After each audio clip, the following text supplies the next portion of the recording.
सबसे पहले हमारे पास सीजर्स क्या होते हैं। सीजर ये होते हैं कि हमारे पास ना अनकंट्रोलेबल इलेक्ट्रिकल डिस्चार्ज हो, जिसकी वजह से हमारे पास ब्रेन की एक्टिविटी डिस्टर्ब हो, बिहेवियरल मूवमेंट और कॉन्शियसनेस में चेंजेस हो। बिहेवियरल मूवमेंट और कॉन्शियसनेस में चेंजेस हो। इसमें हमारे पास इसकी कासेस क्या हो सकती हैं? Trauma, drugs, encephalitis, birth defects हो सकते हैं, हेमरेज हो सकता है, स्ट्रोक हो सकता है, high fever, hypoglycaemia, hyponatraemia, acidosis या अल्कलोसिस की वजह से हो सकते हैं। उसके बाद हमारे पास हैं जी सिम्टम्स। अगर तो हमारे पास ये डिपेंड करता है कौन से एरिया का हो रहा है। अगर तो मोटा कोर्टेक्स इन्वॉल्व है, कन्वोल्जन आएंगे, हाइपोथैलेमस है तो पेरिफेरल ऑटोनोमिक मतलब उसका यूरिन वगैरह फीसिस अंदर निकल जाएंगी। अगर रेटिकुलर फॉर्मेशन में है तो अनकॉन्शियसनेस, प्राइटर और ऑसिपिटल लोब में तो अडोटरी और विजुअल हेलुसिनेशंस। उसके बाद ही पार्शियल सीजर्स और जनरलाइज सीजर।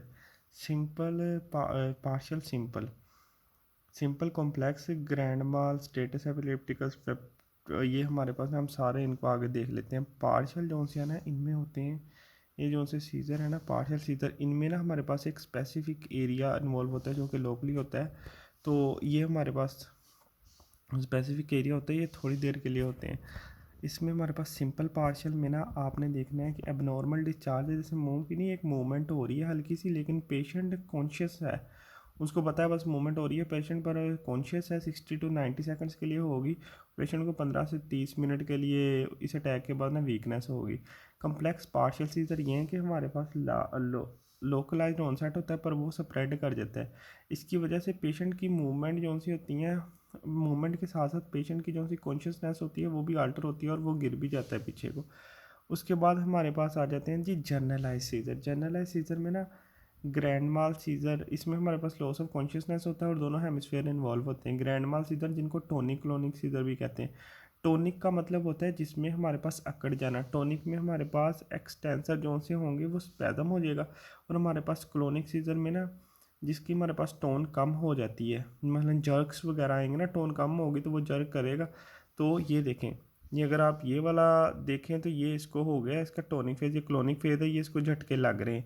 मतलब इन दोनों का कॉम्बिनेशन होगा कि कुछ बॉडी पार्ट ऐसे होगा और एक बॉडी पार्ट पे झटके लग रहे होंगे। उसके बाद जी पटीट माल सीजर या फिर एब्सेंट सीजर। इसमें ये होता है कि एक बच्चा है, आपने कभी देखा हो प्ले ग्राउंड में बच्चा जो सा है वो खेल रहा है, वो अचानक ही साकन हो गया, तो उस वजह से जो से उसको हम कहते हैं पटीट मास सीजर। इनका पता भी नहीं चलता उस लोगों को कि ये उसको सीजर हो गया है, लेकिन अगर हम इसकी ट्रीटमेंट ना करें तो ये काम ख़राब हो जाता है। 10 सेकंड तक इनकी ड्यूरेशन होती है।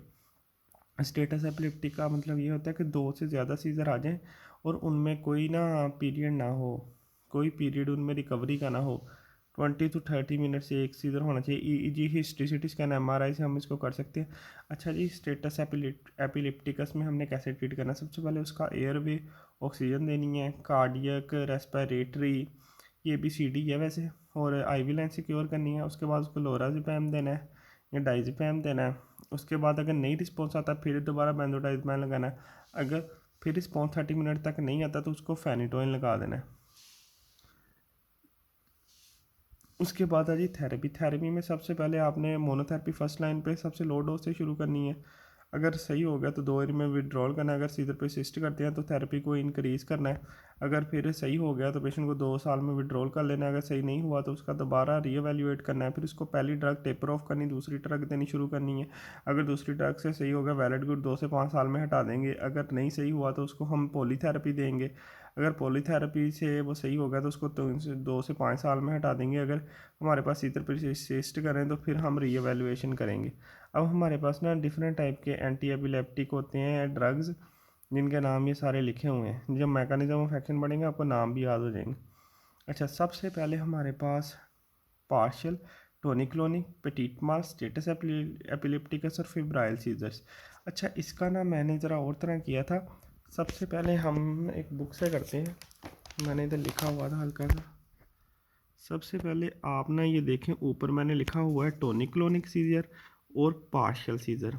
तो हमारे पास इसका हमने निमोनिक बनाना है VLCP, और VLCP से हम ना पहले जो से टोनिक क्लोनिक सीजर है उसमें VL आ जाएगा, मसलन वेल्पोरेट और लेमोट्राइगिन उसमें यूज़ होते हैं। अब हम पार्शियल सीजर में से L निकाल देंगे उस निमोनिक में से। V से वेल्पोरेट, C से कार्बोमेथिप्योन, P से फेनिटोइन। ये हमारे पास आ जाएगा उसका क्या उसको कहते हैं, पार्शियल सीजन में यूज़ होता है। तो टोनिक क्लोनिक सीजन में पहले दो लफ्ज़ वेल्पोरेट और लेमोट्राइगिन, और फिर हमने पेटीट वो पार्शियल सीजन में हमने एल निकाल दिया, वेल्पोरेट, कार्बोमेदिपिन और फेनिटोइन जो से वो चॉइस हमारे पास होगी। उसके बाद मायोक्लोनिक सीजन में हमने सिर्फ उसको वेल्पोरेट, लेमोट्राइगिन और कार्बोमेदिपिन देना है। उसके बाद पेटीट माल सीजन में हमने भाई वी से याद रखना है, वेल्पोरेट देना है और इथोसक्सामाइड देना है। इसमें हमने कभी भी पेटीट माल में फेनिटोइन नहीं देना है, उसको फिब्राइल सीजन में डाइजिपैम देना है। अगर उसको स्टेटस एपिलिप्टिकस है तो हमने पहले देखा लोराजिपैम, डाइजिपैम, फेनिटोइन, फोस्फोफेनिटोइन और फेनियोबारबिटोल। ये हमारे पास, ये मैंने खुद लिखे हुए थे, बाकी अगर आपने इधर से चेक करने हैं तो इधर से भी कर लें। बाकी मैंने अपना निमोनिक बनाया था इसलिए मैंने उधर से ही किए हैं। उसके बाद हमारे पास मैकेनिज्म ऑफ एक्शन होते हैं, हर एक के डिफरेंट होते हैं। जैसे कि हमारे पास ये आपने वही जो था मैंने निमोनिक बताया, वी एल सी पी, इनका मैकेनिज्म ऑफ एक्शन भी सेम है। इन्होंने सोडियम चैनल के ब्लॉकर होते हैं और इन्होंने रिलीज़ को कम करना होता है। उसके बाद हमारे पास आ जाता है पेटीट माल का, आपने निमोनिक याद करें, वेल्पोरेट, इथोसक्सामाइड, इन्होंने कैल्शियम चैनल को ब्लॉक करना होता है। ऊपर वाले जो से थे वो किस में यूज़ हो रहे थे, वो सबसे पहले आपने ग्रैंड माल और उसके साथ ही पेटीट माल, वी एल जो सा था वो ग्रैंड माल में यूज़ हो रहा था, वी सी पी जो सा था वो पार्शियल सीजन में यूज़ हो रहा था। अब ये इथोसक्सामाइड और वेल्पोरेट वी ई जो सा वो पेटीट माल में यूज़ हो रहा था। उसके बाद हमारे पास जी गैबा पे फिनोबार्बिटोल और बेंजोडाइज़पिन आपको बताया, उन्होंने एक्टिवेशन ज़्यादा करानी है, क्लोराइड भेजना है। उसके बाद जो सा हमारे पास रीअपटेक इनहिबिटर है वो तायागैबिन, ताया से याद रखना है, तायागैबिन से विगाबैट्रिन, और गैबा जो से ट्रांसमाइनेज हैं, ये विगाबैट्रिन और वेल्पोरेट के काफ़ी मैकेनिज्म ऑफ एक्शन है, ये बड़ा एक्सटेंसिव ड्रग है। उसके बाद जी पोस्ट सिनेप्टिक पे NMDA रिसेप्टर पे फेल्बामेट और वेल्पोरेट इधर भी आ गया। जहाँ पे याद ना आना है वेल्पोरेट लगा देना है। AMPA जो सा ना एंटागोनिस्ट, ये टोपीरामेट है, AMPA, टोपी से याद रखना है, टोपीरामेट। उसके बाद कैल्शियम चैनल ब्लॉकर पे आपने गैबापेंटिन, प्रीगैबालिन और लेमोट्राइगिन याद रखना है। सोडियम चैनल ब्लॉकर आपको मैंने बता दिया, VLCP जो से ऊपर थे वही है। पोटाशियम चैनल ब्लॉकर है रेटिकाबिन, पोटाशियम चैनल ब्लॉकर है रेटिकाबिन।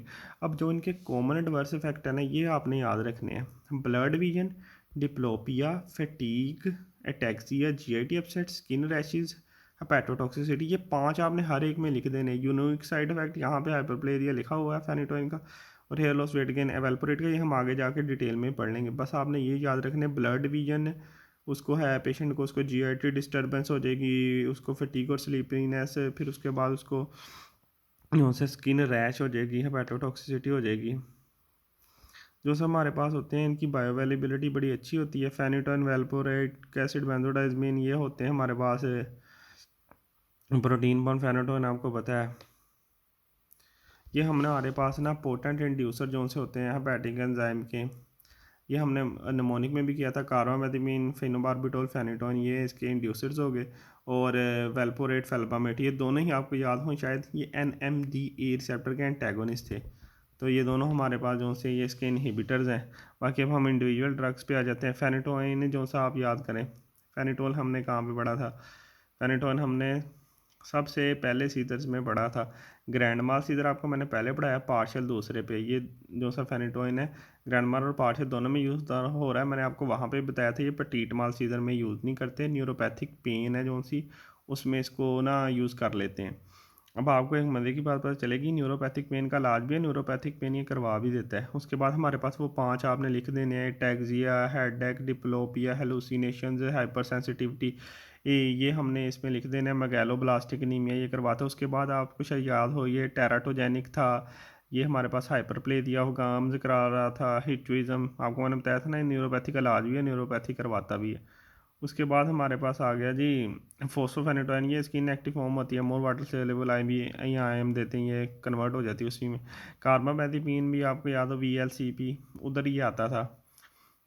ये हमारे पास एक आ जाना है ग्रैंड माल सीजर में और साथ ही पार्शियल सीजर में आ जाना है। उसके बाद ये न्यूरोपैथिक पेन में यूज़ होता है और डिपमैनिक इलनेसिस में भी यूज़ होता है। इसका हमारे पास आपने 5 साइड इफ़ेक्ट वही लिख देने हैं, ataxia, diplopia, GIT disturbance, hyper sensitivity. इसमें हमारे पास प्लास्टिक एनीमिया होना है कार्बामेथिपिन में। फेनिटोइन में हमारे पास हो रहा था मैगेलोब्लास्टिक एनीमिया। उसके बाद हमारे पास जी आ जाता है वेल्पोरेट।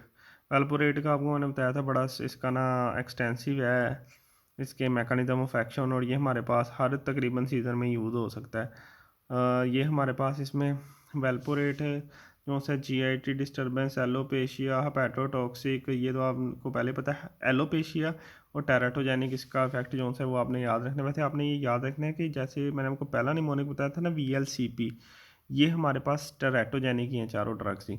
उसके बाद इथोसेक्सीमाइड, वीई से पेटीटमाल सीजन में ये यूज़ हो रहा था। बस आपने वहाँ पे ना जो सी मैंने शुरू पे ड्रग नेम तो याद रखनी है, याद हो जाएंगी। इथोसेक्सामाइड सेम वही है, ए प्लास्टिक एनीमिया इथोसेक्सामाइड भी करा रहा है, कार्बामेथामिन भी ए प्लास्टिक एनीमिया करा रहा था, और जो सा फेनिटोइन है वो मैगेलोब्लास्टिक करा रहा था। फिनोबार्बिटोल इसका तो बताने की ज़रूरत ही नहीं है। फिनोबार्बिटोल और फेनिटोइन ये दोनों हमारे पास मैगेलोब्लास्टिक एनीमिया करा रहे थे। इसको एक्यूट इंटरमिटेंट पोरफायरिया में नहीं देते, बाकी वही सेम साइड इफेक्ट इसके लिख देने हैं। लोडाजपैम, डाइजपैम ये हमारे पास देते हैं। Drug of choice status epilepticus में कोई भी सीजर आ रहा हो, डाइजपैम लोराजपैम ही आपने लगाना है। और क्लोनाजिपैम आपको पता है पिटीटमाल सीजर में सेकंड चॉइस थी। लेमोट्राइगिन मैंने आपको पहले बताया था, वीएलसीपी में ये सोडियम चैनल ब्लॉकर है, लेकिन ये कैल्शियम को भी ब्लॉक कर देता है, इसलिए इनहिबिट करता है ग्लूटामाइन की रिलीज़ को। इसमें हाइपर सेंसिटिविटी रिएक्शन वही nausea, vomiting, diarrhoea, ataxia, dizziness, diplopia वगैरह। और ये हमारे पास वीएलसी का पार्ट है, तो ये भी टेराटोजेनिक ही है। गैबापेंटिन, प्री गैबालिन, ये हमारे पास जी कहते हैं G N type calcium channel को ब्लॉक करवाता है, और इसको हम यूज़ कर लेते हैं पार्शियल सीजर्स में। ये न्यूरोपैथिक पेन के लिए भी होता है। मेरी अभी खुद गोली खाती हैं, वो प्री गैबालिन की गोली होती है, प्री गैबालिन, गैबापेंटिन। अच्छा, इसके भी हमारे पास साइड इफ़ेक्ट सेम ही है। हाइपर सेंसिटिविटी, ये इंटरेक्शन कोई नहीं है इसका। विगाबैट्रिन जो सी है ये हमारे पास है जी ट्रांसमाइनेज को इनहिबिट करती है। इसके इन्वर्स इफेक्ट सेम है, वी से विगा, और विजुअल इफेक्ट ये बहुत करती है। फिर उसके बाद तायागबीन है, इसका मैंने आपको बता दिया था, रीअपटेक इनहिबिटर है। ये हमारे पास रिफ्रैक्टरी जो से सीजर होते हैं उनमें यूज़ होती है। टोपीरामाइड जो से होते हैं ये हमारे पास ना सोडियम चैनल ब्लॉकर होती है टोपीनामाइड, और ये रिसेप्टर एक मैंने आपको बताए थे एएमए रिसेप्टर थे शायद, उधर ये एंटागोनिस्ट अपना एक्शन शो करती है। उसके बाद जी एंटी एपिलेप्टिक डिसऑर्डर अगर प्रेगनेंसी में हो तो फीटल एंटी कन्वल्सेंट सिंड्रोम, जिसमें फीटल को अनोमलीज हो सकती हैं, जैसे congenital malformation, microcephaly, mental retardation, मतलब सर से रिलेटेड दे रहे हैं उसकी अनोमली होती हैं, हम उनको फोलिक एसिड वगैरह उसके साथ दे देते हैं। अब बाईपोलर में आपने वीएलसी याद रखना है। वीएलसी मैं शुरू से आपको कही जा रहा हूँ, यही सबका होना है। फेनिटोइन, गैबापेंटिन, कार्बामेथामिन, ये न्यूरोपैथिक का वैसे ही याद रखो। माइग्रेन का भी वेलपोरेट, टोपीरामाइड, गाबापेंटिन वैसे ही याद रखो। वैसे न्यूरोपैथिक पेन का गैबापेंटिन, फेनिटोइन तो मैंने आपको अच्छी तरह याद कराया है। कार्बामेथामिन याद रखना, माइग्रेन में गैबापेंटिन, वेलपोरेट और टोपीरामाइड।